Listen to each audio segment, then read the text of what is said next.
ai bị cho cái ăn lấy đi học cái này chứ mà bộ mà học đi trong đây mà nó vừa rồi cái mau ăn nhẹ nhẹ rồi chơi cái làm gì lắc cái đấy thôi đó cái đấy đó trong cái này là mình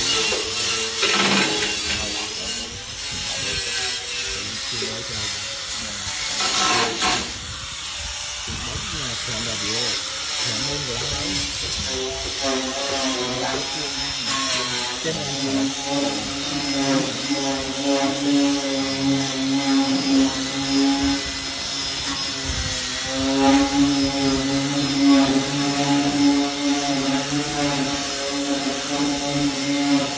nhưng mà thành nó mềm